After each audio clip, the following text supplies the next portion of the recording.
Hello, everyone.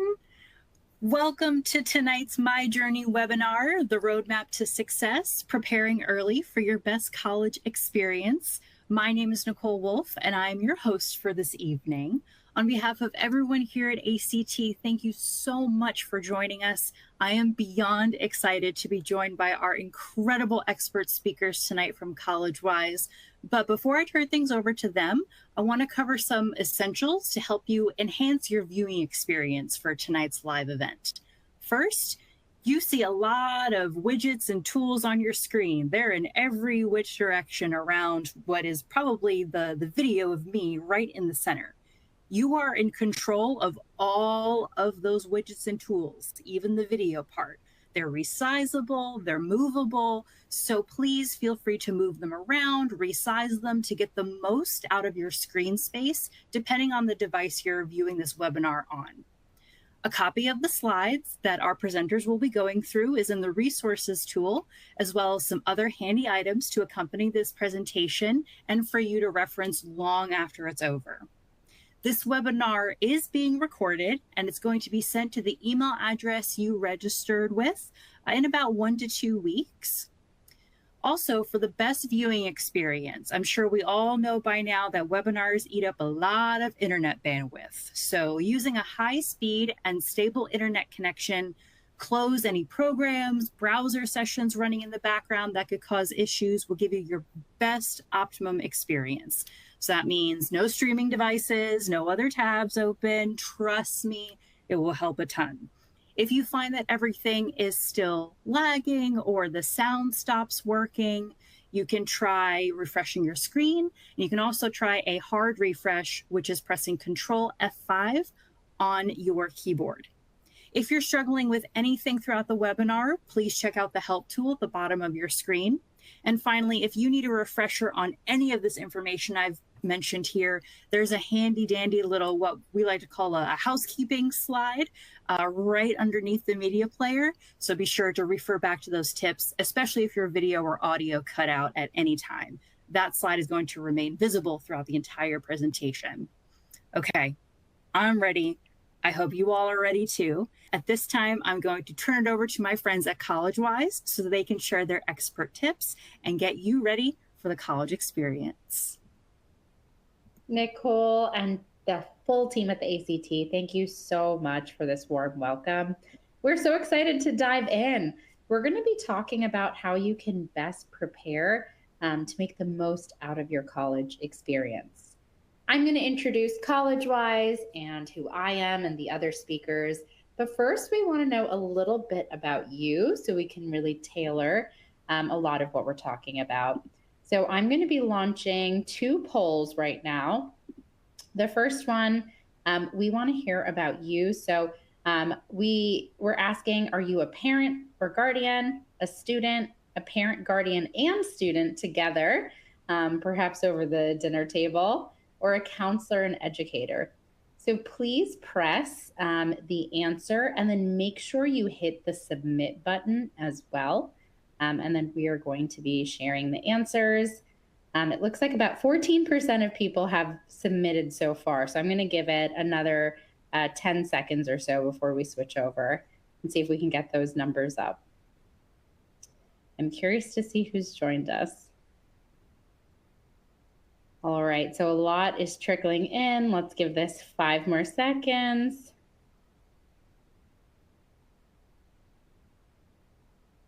Okay, perfect. So it looks like we've got a lot of parent and guardians and also a lot of students. And then welcome as well to everyone who is a counselor or educator. One more question for you. We want to know what year you're going to graduate if you're a student or if you're a parent, guardian, or counselor, the students you're working with. So 2024, so a senior going off to college right now, perhaps a rising senior. Again, go ahead and click the best answer here and then hit submit. And once we've got a good number of people who have submitted, I'm going to go ahead and show the results of who's here. If you are a counselor or educator and you work with multiple years as the population, you can certainly put whichever group that you have the biggest numbers of, or who you're really here for too? Okay, I'm going to give this 10 more seconds. It looks like we've got a lot more people submitting now.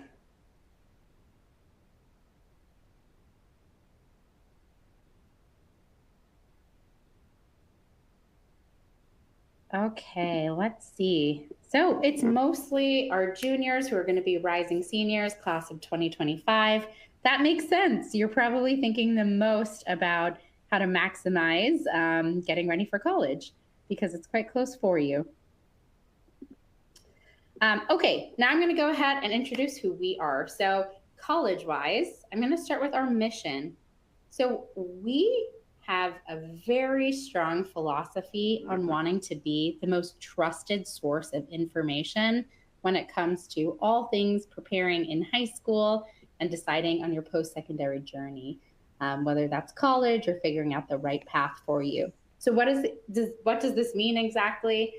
We're really a collection of people who find this space very fascinating and have a deep interest in helping high school students navigate this journey. So at college-wise, we call ourselves Wisers. We do things like research around what's happening in college admissions. We attend conferences. We publish papers. We do a lot of thinking and tracking of what's happening in the admission space so we can go out there and make sure that everyone has a trusted source to turn to, especially when there's so much content out there. So what does this look like? There are really three main ways that we help families. So the first are our free resources. So we have many webinars like this one. We're pretty much every single week, we're running 2 or 3 webinars on different topics. So you can definitely check out our upcoming events. We have ebooks, guides, white papers. We recently issued one around early action and early decision and what exactly that means.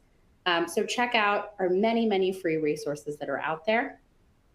The second way that we help families is for those who are looking to work directly with an expert. We do have a lot of offerings of our services, and they can really range around different budgets. But generally, we can work with students in planning out their full high school journey, building their profile, making the decisions around how they want to spend their summer, the classes to take. So we have college counselors here, as well as financial aid experts and tutors as well for academic, test prep, or even building up the skills that you need to really succeed throughout high school and college. And then finally, we do work with a lot of schools and educators. So your schools can provide services directly to students or families more broadly. So if you are an educator, we'll be talking a little bit more about those options too. So you'll see that we actually started in 1999. So this is our 25th year, and we've now helped over 30,000 students, which is pretty incredible. So you can check out more about us. Now I'll introduce a little bit about us as speakers. So I'm the CEO of CollegeWise. So my goal is really to make sure that we are holding true to our mission and putting out the best content that we can. This topic is actually very near and dear to me because I had such an incredible college experience myself. I was fortunate to get a full merit scholarship called the Robertson to Duke University. And a lot of the ways that I selected the Robertson program and Duke were around the type of work I did in high school, which was very focused on education and helping high school students. And my experience at university started on a very strong foot because I was able to start with a lot of smaller seminars. So we're going to be talking about the types of things you can really look at when you set foot on campus. But my broader experience has been within the education space and always focused on supporting high school students. I've worked with some of the bigger names like the U.S. Department of Education, and I've been at CollegeWise the last 2 years. We're going to be getting a lot of expertise from 2 of our college counselors. So this is Joel, who will be speaking on the second half of the presentation. So Joel actually has a lot of experience as an admissions officer in the UC system. The UC system actually gets the most number of applicants of any universities. So he has a lot of understanding of the college admissions perspective from that time. and now also as a college counselor working directly with families. And then he also has phenomenal experience in actually seeing how students navigate their first year. He was the residential director at UVM, University of Vermont, actually during COVID. So he's going to be sharing some pretty phenomenal tips with you on how you can make sure that you have that strong first year experience. And you'll also be hearing from Sam, another one of our incredible counselors. So she also has very strong admissions experience. So she's worked at Vanderbilt and the University of Michigan. And she is just one of the most detailed, task-oriented people I've ever met. So she's going to be kicking us off and talking through how you can actually find that best fit university for you. Because a lot of making sure you have that successful college experience comes from making sure that you're at the right place to begin with. So with that, I'm going to pass it to Sam. Thank you so much, Anjali. Hi, everyone. Before we get too deep into the meat of the conversation tonight, like Anjali said, I want to zoom out for just a moment and set the scene for the larger admissions landscape.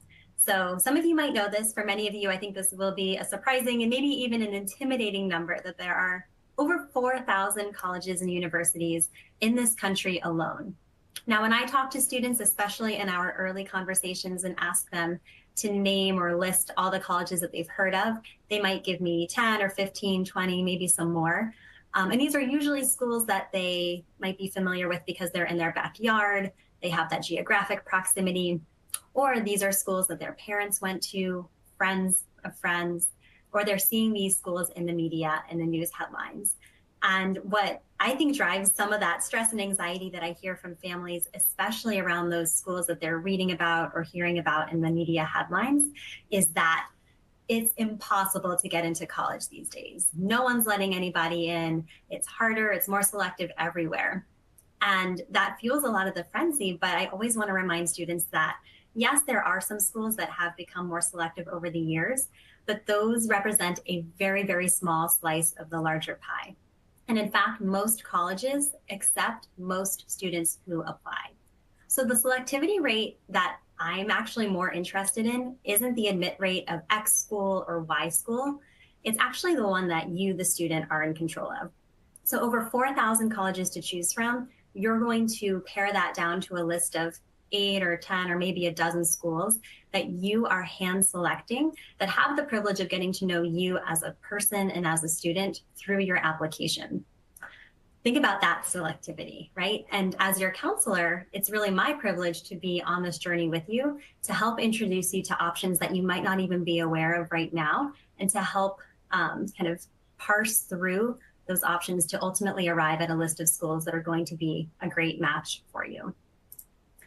So I always like to start conversations with students around the college search by having them have conversations with their families around what I like to call non-negotiables. So start by thinking about the things that you know you absolutely want to have in your college experience, or on the other side, things you know you don't want to be part of that experience. I'll give you a couple examples.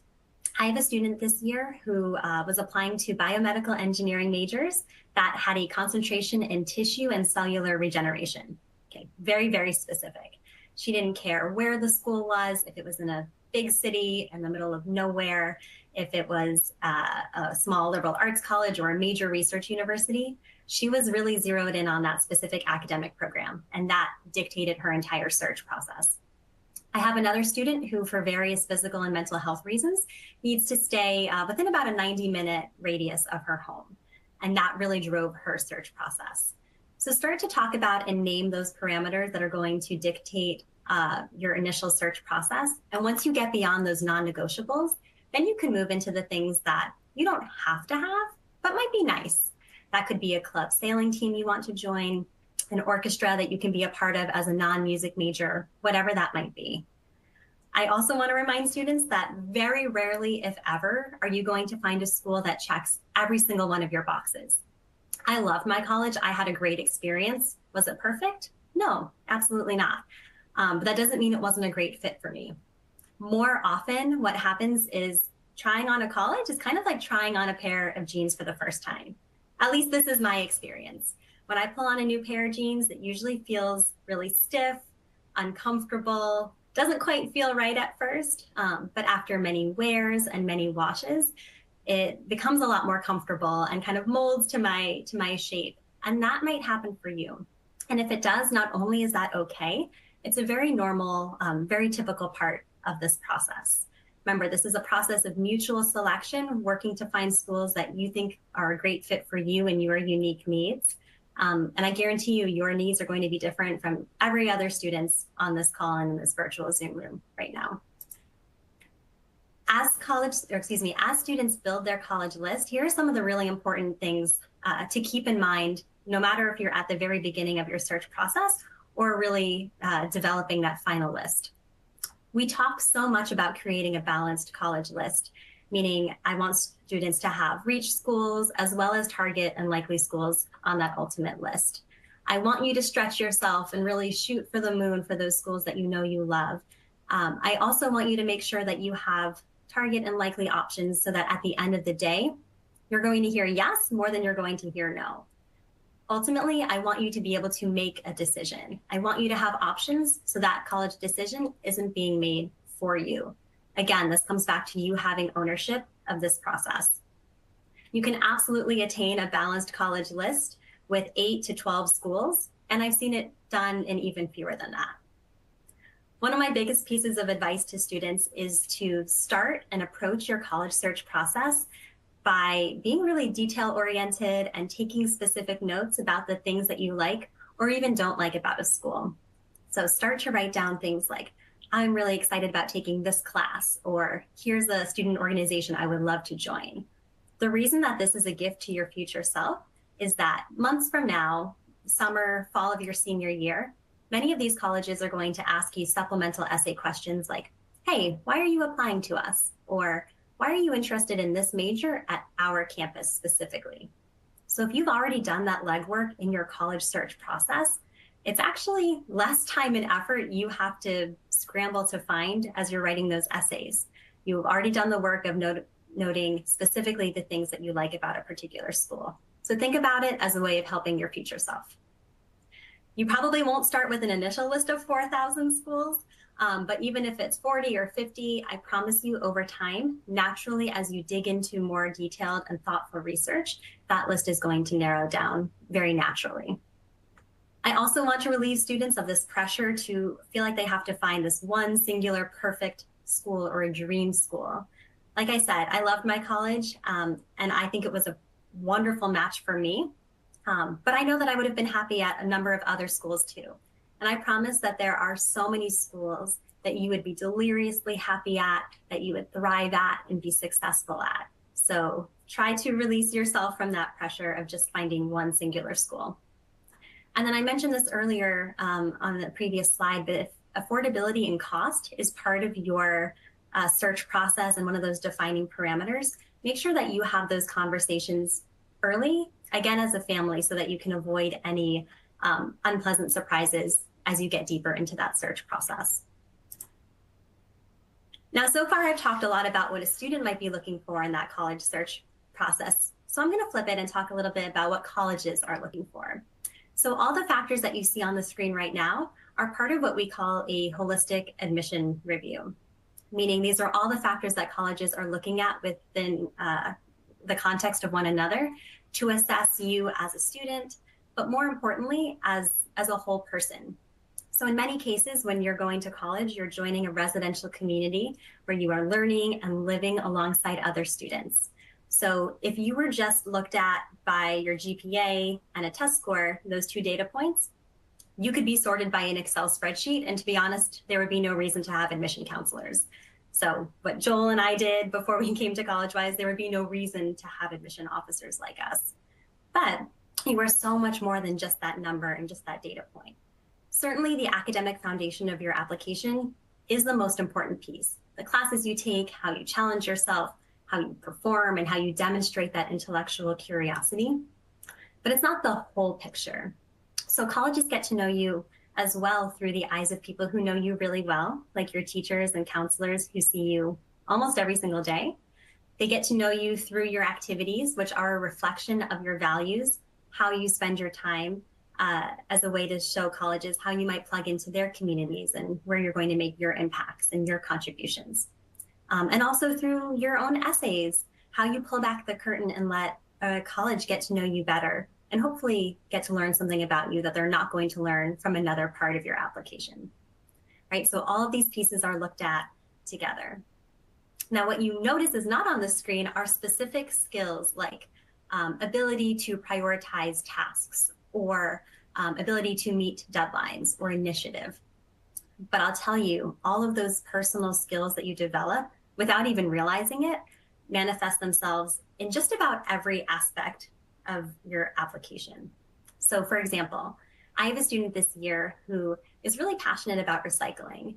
And his high school didn't have a recycling program, so he actually started it for the very first time. It's not related to his major. He's actually a mechanical engineering student, but this was just a personal kind of value of his.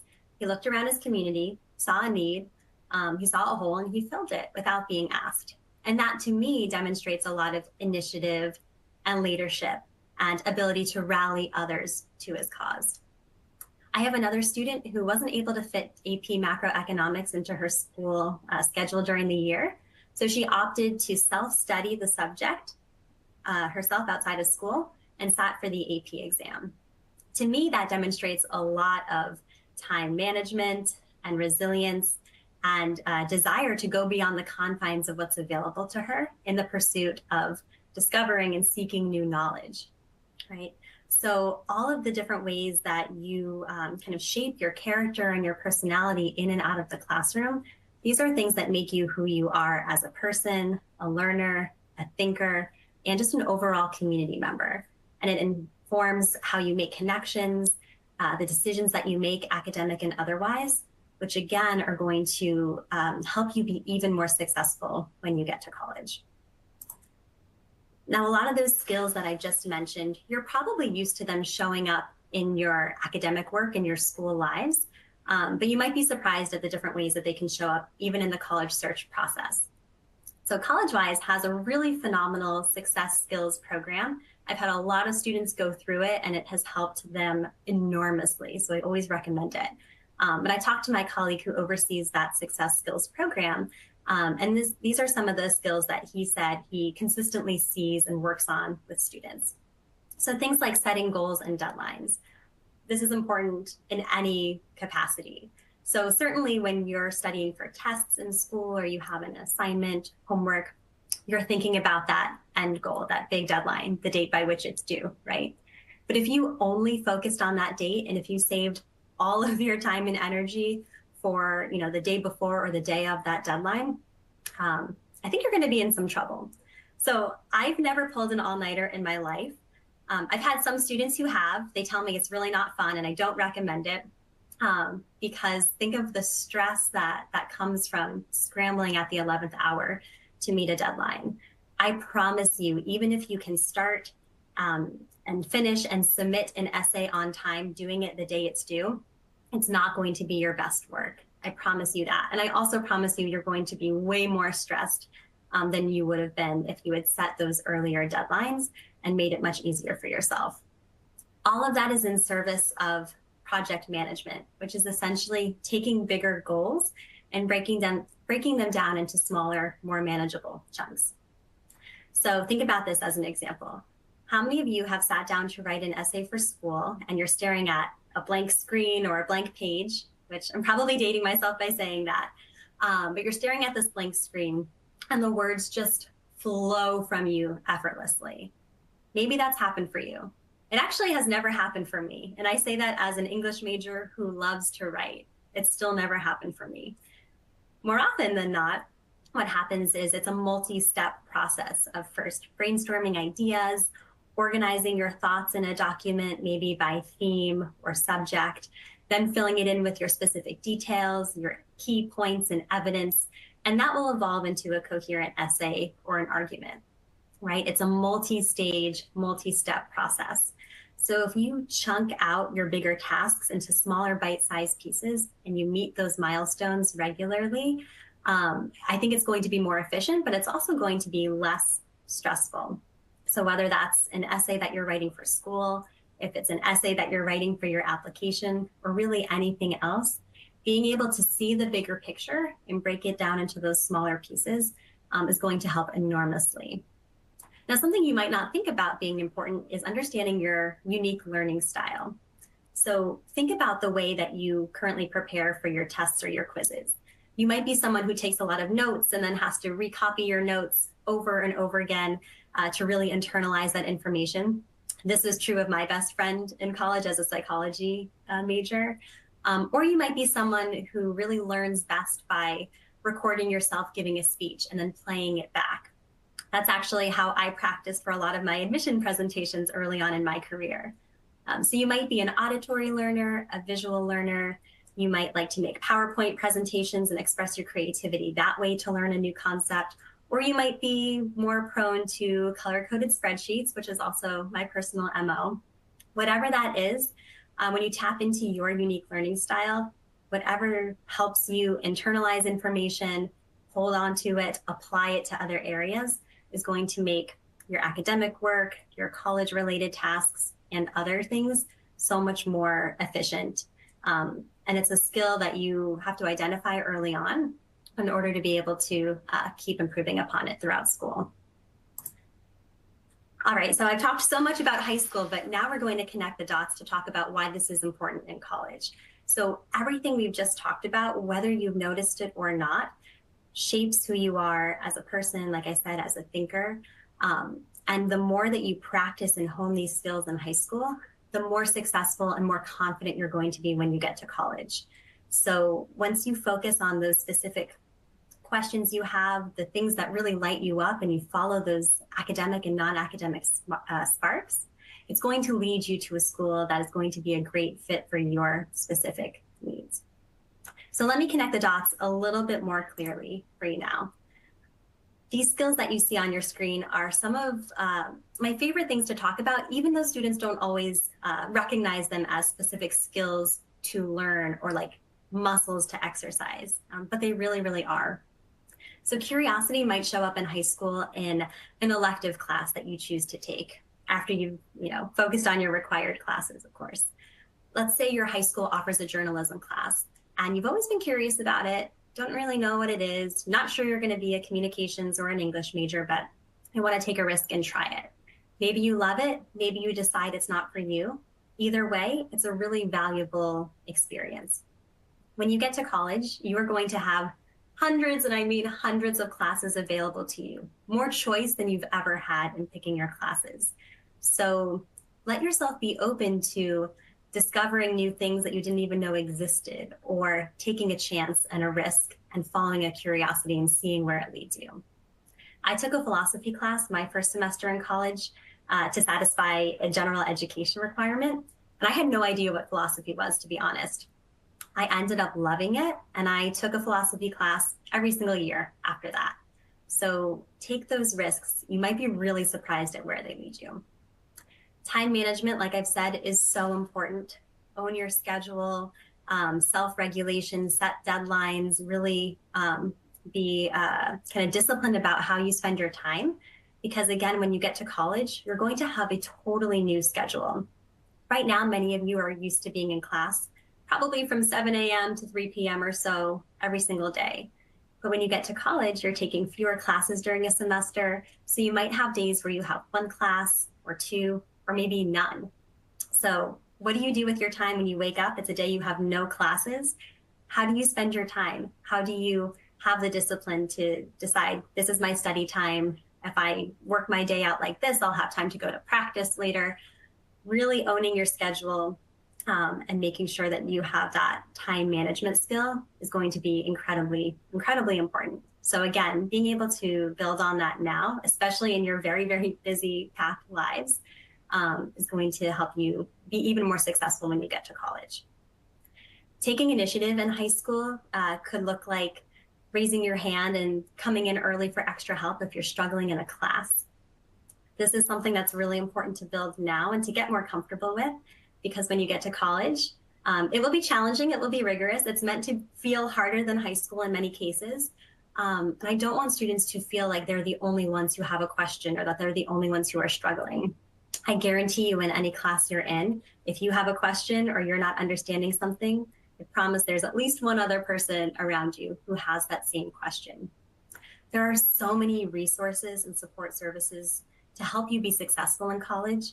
And Joel's going to talk more about those in just a moment.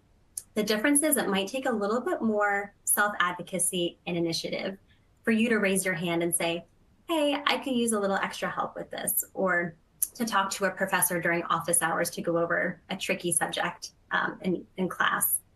And I do think it's really important for me to take this moment and say, asking for help is not at all a sign of weakness. It is never something to be ashamed of. I actually think that asking for help is a superpower. And we all need to make sure we're doing it as much as possible, because there are very, very, very few things in life we can be successful at completely on our own. So raise your hand, ask for help, utilize those resources. And again, the more comfortable you get doing that now in your high school community, the easier it will be in college. Stress management is also really important. I know we have a lot of juniors on the call tonight. I'm hearing from a lot of my juniors that this year academically is the toughest they've experienced, not only in their classes, but in their other activities and engagements. And that can be a lot to handle. It's really important that students, I think, maintain and find those things that bring them joy for the pure love of it. I promise those are worthwhile endeavors. I have a student who enjoys planting a community garden in her hometown. I have another student who really loves thrifting clothes. She's just really creative. She sews, she repurposes clothes and wears them. It has nothing to do with her major. It's not a club that she's a part of. It's just a personal kind of passion project, hobby that she loves. It brings her contentment and happiness. And the more that you maintain those things that just bring you joy and find that balance academically and otherwise, I think not only the more successful, you're going to be more successful, you're going to be happier and more fulfilled. And I want you to make sure you're getting enough sleep every night. That is incredibly important. And then the last thing I'll say is communication. It sounds kind of funny when I put it this way, but learning how to talk to an adult is a really important life skill. Right now, I'm talking with my students about reaching out to teachers to ask them to write recommendation letters for the college application. Once you get to college, reaching out to professors and labs where you might want to pursue a research opportunity or an internship one summer. I know that it can feel scary to pick up the phone or even send a cold email to someone you've never met before, but this is a skill we work on, and the more practice you have in high school, the easier and more second nature that will become once you get to college and beyond. So I'm going to kick it over to Joel now to connect the dots even more and talk a little bit more about that critical college transition and how you can be the most successful you can be.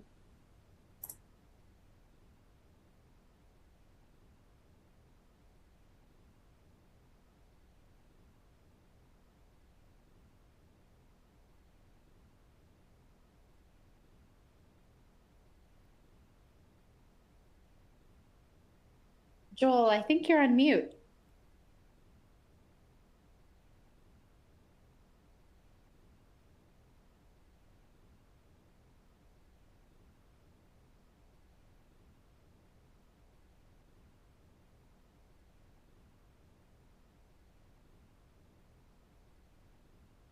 Can't hear you yet.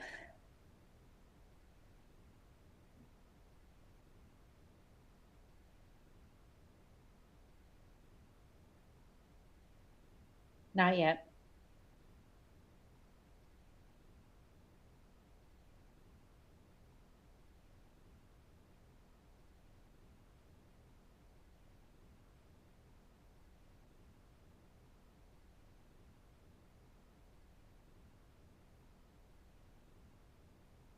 I'm happy to jump in the meantime. I'll take it from here. Joel, if you pop in, feel free to take the mic from me. So with regard to this college transition, a lot of what I've talked about so far still stands. The flexible curriculum, the schedule, having more choice in how you structure your days. And not only that, but really the next 3-4 years of your life. There's a lot of responsibility that comes with that independence. And this might be something that you're less familiar with. but is a key part of that college transition. And like I said earlier, you're not the only person who is meeting these circumstances and situations for the very first time. This is new for everyone. And knowing that hopefully can alleviate some of the stress. More independence and academic initiative, that second piece. You have choice and ownership over your academic pathway. So versus in high school where you've been given a very limited kind of set of classes or a specific pathway, you might get to college and realize there's so much more out here that I didn't even know. Feel that flexibility and openness to following those individual academic pathways and really try charting that your own path for yourself. Let's see if Joel, I'm back on now. Can you hear me now? You're back. Look at that. Absolutely can. All right, I'm gonna take my mic off and let you take it from here. Thanks for being patient, y'all. Just when you rely on Apple technology, it leaves you hanging right in the middle of a webinar. So those pieces that Sam was talking about tonight, y'all, I'm going to talk about how it connects to those next steps towards higher education, right? And to your college experience. Sam already started to dive in on some of these. And so these are all lined up with those skills that she was talking about that you can see on the slide previously that we're hoping you're learning during your high school years. But now, as you look ahead to your next steps in college, these are the 5 that I think is how they kind of come to fruition in your college years. But my kind of take for the next 10, 15 minutes is I'm really talking to you seniors. You seniors, you've started to get your college options. You're probably weighing those options and deciding on a school around next month. We know commitment deadlines are all out of whack this year with the delays in the FAFSA and processing financial aid packages. But eventually you're going to choose a school and you're going to figure out where you're starting next fall in your college journey. I'm going to give you pieces of things that you should consider as you make those next steps into this summer, at the start of the fall, the move-in process. And I'm going to show you how those kind of actually come into tangible, practical items. Even if you're not a senior, if you're younger, if you're a parent or guardian to a younger student, a lot of these pieces, I think, are things that you should be integrating into the college research process that Sam was talking a little bit about earlier. So some of those first next steps, seniors, that you're going to experience are these 3 things on the screen. This is what's happening basically starting next month until August, September, whenever your school is starting. The first big piece, seniors, is summer orientation. Orientation is when you're getting invited to your college or university. It's where you're going to learn how to enroll in your classes. Since we're in this post-pandemic world, college and universities hold orientation in a variety of ways. Some schools nowadays are on virtual and webinar platforms like we're doing tonight. They're going to help you virtually over Zoom. Other schools are going to have 2-3 day long orientation sessions where you actually fly to your college or university or go to your college or university's campus and you spend time in the dorms for a couple days. It's kind of like a quick intro to what college life is going to be like. But most importantly, you connect with on-campus counselors who are going to help you enroll in your fall classes. And then other schools integrate orientation into what that last bullet point says, into their welcome week. Basically, it's integrated within the move-in and welcome week process, your first week at your college or university. Be sure to take advantage of orientation. Juniors and younger, you can look up the orientation programs that schools offer and start to identify, hey, what are the orientation programs I would take advantage of if I had applied to this school? That's kind of your best foot forward in terms of the academic front and how you're going to enroll in classes. One of the very important things that I'm going to harp on in the next few slides, though, even though we go to college for the academic experience, we're going for a major or a degree, and it's okay if you're undeclared or undecided. You'll figure out those interests during your 4 years. But even though we go to university for that degree, there's one rule we talk about a lot within the student affairs and student development realm, and that's a lot of where my experience comes from while I was at the University of Vermont. And that rule is called the 80-20 rule, where really only 20% of your time is inside the classroom in college. 80% of it is outside of the classroom. And so these next couple bullet points and all of my next slides are really reinforcing to you seniors, what's the 80%? What's the things you want to fill within that 80% that makes you happy at those college campuses? For my younger students in the audience, those are the things you should integrate in your college research. You should have an academic major discipline in mind, but you should also make sure that you're finding things that university offers that will allow you to feel fulfilled with the skills that you've kind of developed over your years of high school. So one of the first things on the 80% is you're going to be living with someone, and that's going to be connecting with roommates, right? You're going to have a housing assignment. Depending on your college or university, you might be required to live on campus. If you're just deciding to go to your college or university with a high school friend and move in with them, you're still going to have to engage with them in a new way. Maybe you are, going to the same college as your soccer buddy, but you've never lived with him before. And living with someone is a lot different than just seeing them every day at school. So the first thing you can do, especially my seniors, is once you've got your housing assignment, proactively reach out to that new roommate or roommates if you're living in a multi-room complex. Students, honestly, you're better at this than most of us nowadays. You know how to take advantage of social media. You know how to connect on Instagram or Snap or whatever is the newest kind of social media platform, but connect with those folks. You want to have a familiar face that you're ready to connect with and meet with. So when you arrive in your dorm room in the fall, you already know who you're chatting with.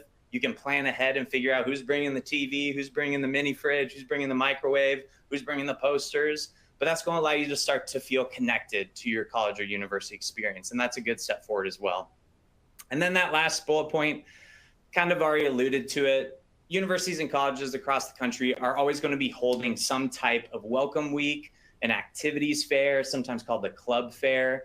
And students, that's really your first chance to start to kind of gain roots at your new college. This is where you're going to, depending on the size of your university, if you're attending a large public research university, typically those schools are going to have club fairs where there's, hundreds of clubs and organizations out. And it'll be on a school's main quad area or in their large gymnasium. And you'll be able to pop around and meet current students who have similar interests to you, or maybe you'll find new interest. Some of you might be, a climber and you want to find the climbing club on campus and go out on, climbing, bouldering weekends out around your state or around your campus. Others of you might want to try something new. Maybe you want to join a comedy improv group or a theater troupe on a campus that you didn't get a lot of exposure to at high school, and you want to take advantage of that in college or university. Those organizations, they can be both on the fun side, social aspects of campus, the way to build community, and they can also be related to your academic experience. I worked at a school where we had a business economics major, but there wasn't a lot of professional development within the academic department. And so there are entrepreneurial groups on campus, an entrepreneurial society, a Shark Tank, kind of fake Shark Tank pseudo club on that campus where students could build that skill set to pursue business outside of just the classroom setting. So take advantage of that. It's how you get roots. It's how you start to build community and start to feel better away from home in your first years in college. Now, a couple of quick things. When you land on campus and you're in your first couple days of class or first weeks of class, there's 3 quick tactics I want to give seniors, and younger students, you'll think about doing this when you head off to college as well. The first is walk around your college, start to identify where your actual classes are before the first day of classes. Depending on the size of your school, you might know exactly where the building is for the class that you have at 8 a.m. on the Monday of the first day of the semester. But some of those buildings are big. So make sure you walk around, find that exact room. I remember my first day at college, I got lost in the building where I was trying to find class, and I walked into class 15 minutes late. Not a great first impression for a baby freshman at UCLA, but I kind of made that next effort with number 2, which is how can you make a best first connection with faculty or with professors. Depending on your university, you might have TAs. They're usually graduate students who are studying in the department that you're taking a class from. But whether it's a TA, whether it's a professor, a part-time faculty, they're all mandated to hold office hours. And so something you should do as a student is attend those office hours. You should make sure you're connecting with your faculty to get to know them, to build a connection with them. Because 1, that might help you out in terms of the academic experience in the class. But 2, you might not know if you connect back later to those folks. When I applied for grad school at the University of Vermont, I had been working professionally in admissions for 5 years, but I needed letters of recommendation from my college years that when I applied to UVM. And I contacted Dr. Steve Peterson, who I had taken 3 classes from when I was back at UCLA. And luckily, Dr. Steve Peterson remembered me because I was one of those students who went to all of his office hours. It didn't matter if I was doing poorly or really well in his classes. I just was showing up because I wanted to connect with him, get to know what he was doing within the field, understand his research, his professional work. And sure enough, I hit him up 5 years after I graduated from the UC, and Dr. Steve Peterson wrote me a letter of rec for UVM. Thanks, Dr. Steve. He's the only person I ever met at UCLA who his email address was, well, actually, I shouldn't give that out publicly. Okay, cool.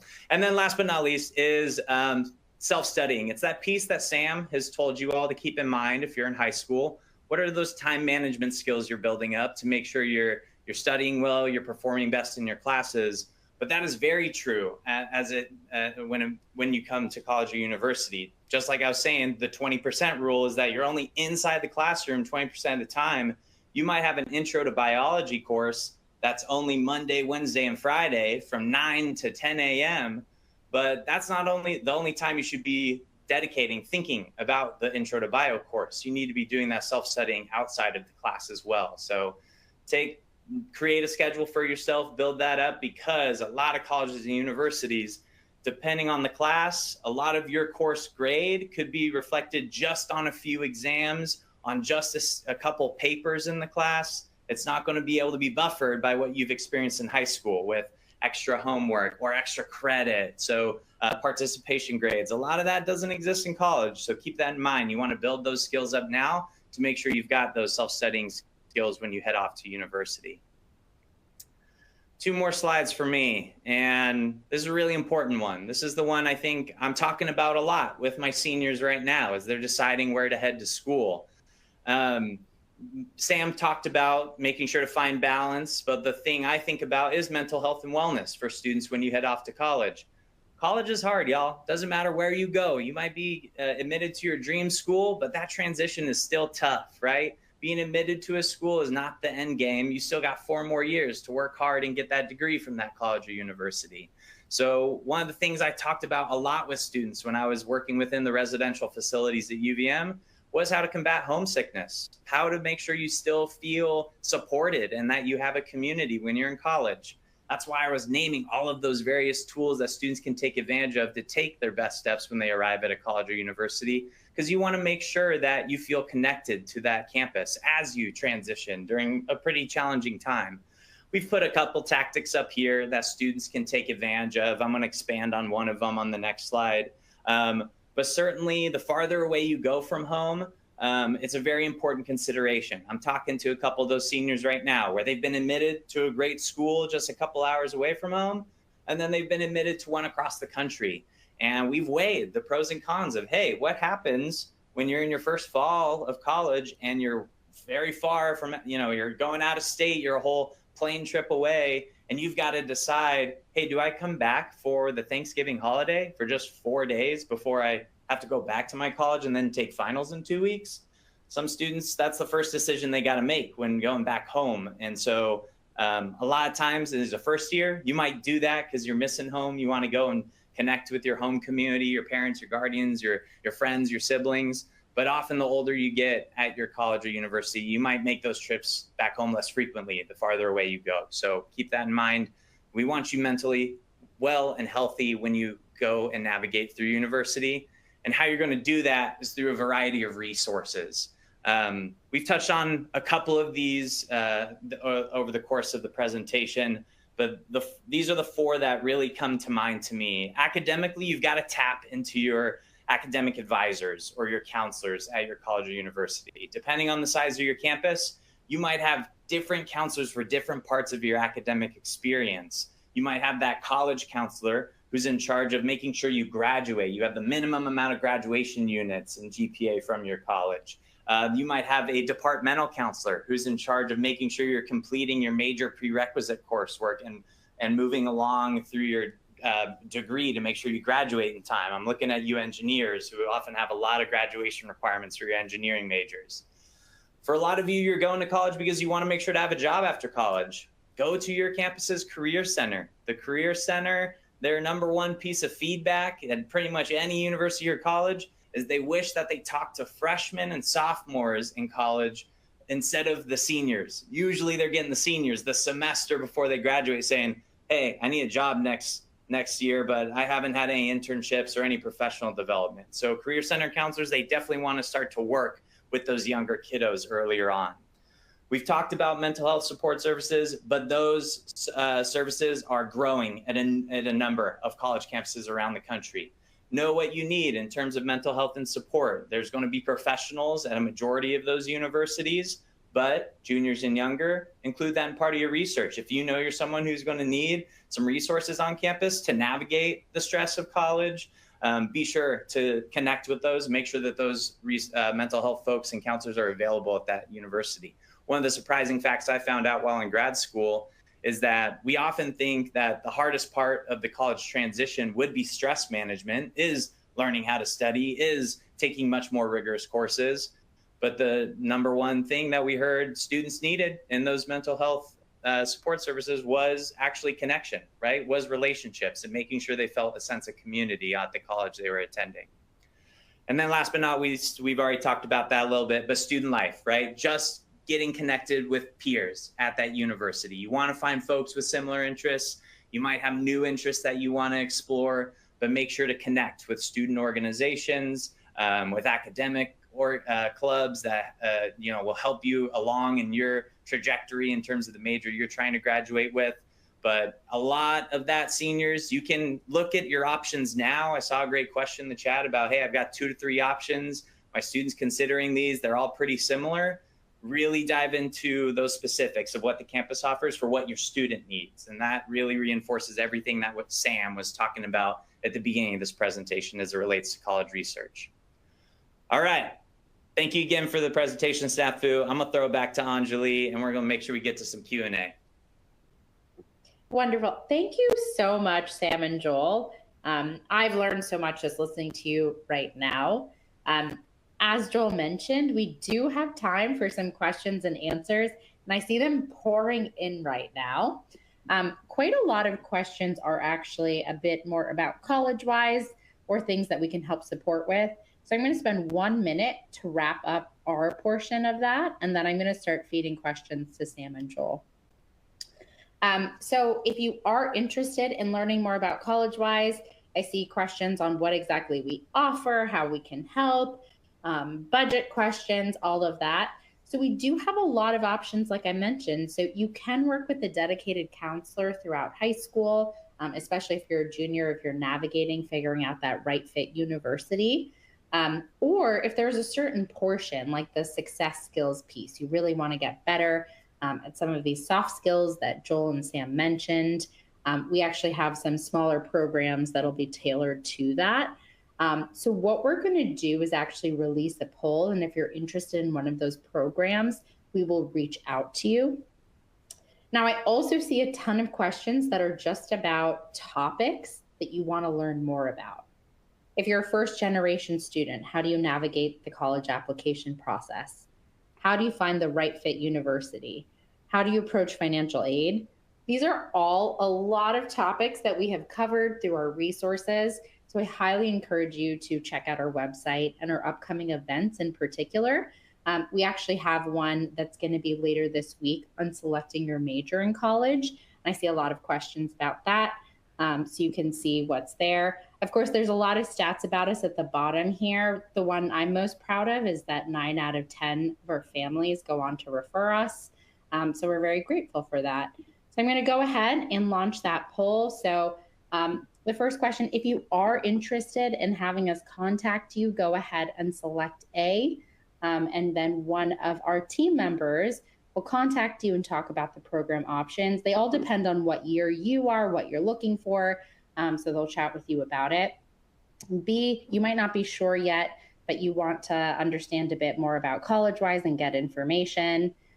C, you want to just check out the free resources. You can click that and we'll send you a couple of links. And then D, if you are a counselor or educator and you want to hear about how we support schools and families that way, you can select that. And we also have many, many resources for school counselors. And just a reminder again, you're going to need to hit submit once you're done with this poll. And then afterwards, we're going to be in touch. I see our most popular question is actually if this session was recorded. And it absolutely was. And the recording will be ready in 1 to 2 weeks. So you can keep an eye out on your inbox for that. So I'm going to leave this poll up for another 30 seconds. But I am going to start teeing up our very first question. It looks like there's so many more pouring in right now. Okay, perfect. So I'm going to go ahead and close the poll now. I'll give it 10 more seconds.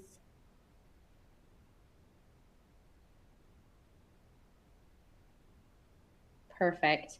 And then if you were very, very much urgently wanting to chat with us, there is a QR code. You can get in touch with us earlier that way too. So Sam and Joel, my first question to you is, when should you start learning some of these skills that you talked about, like project management? Is there a specific age you should start studying it, or is it something you just keep growing with? That's a really, really great question. I don't think that there's a specific age by which you have to start, but to answer the second part of your question, I do think it is a lifelong kind of commitment to learning and growing, that you probably never feel like you arrive at the point where you can check the box and say, okay, like I'm done, I have initiative, right? These are things that we all work on consistently. But I do think that there are a lot of other kind of smaller, lower stakes places where you can practice some of these skills before you get even to later on in high school and eventually to college. So with project management, setting deadlines, it can be something like if you are a violin player and you're practicing for an upcoming performance, maybe you kind of work your way backwards with setting deadlines for how many times you want to practice every day or week, or certain sections of a piece you're working on that you want to master before you go on to build on the next section and what comes after that. So basically any task, breaking that down into smaller pieces, whether it's academic or non-academic, setting deadlines, and it could be for fun stuff too. It could be setting a reading goal for yourself. Like this summer, I want to read 5 books by the same author, or I want to read this 700-page book. So I'm going to set smaller goals to read X, amount every day or week. So start with smaller tasks. They can be personal hobbies. And then the more you practice them over time, the more it will just become second nature to you, and that'll be your instinct. Yeah, I agree completely. It's sort of when someone starts talking to you about these skills, you start to see opportunities to flex them. So it's such an ongoing journey. Okay, we have a lot of questions around how you should prepare in high school for college, and then when you should actually start exploring colleges. So Joel, do you want to take first pass at this one? It's a big question. Yeah, I'll give it a whirl. And I gotta name, like, most of the students I work with, they're a lot of like Southern California boys. So this might seem silly, but really one of the things that we actually heard from our success skills folks at College Wise was to really start with the little things. Sam and I are giving you a lot of big idea pieces today of how you can become a better time manager, how you can start to advocate for yourself.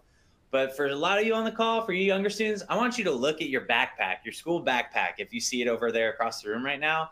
And if it's a mess, if you don't have your papers organized or your homework organized in different types of folders, let's start with the basics. Let's do step 1, right? So Anjali, you asked about how to build those skills up over time.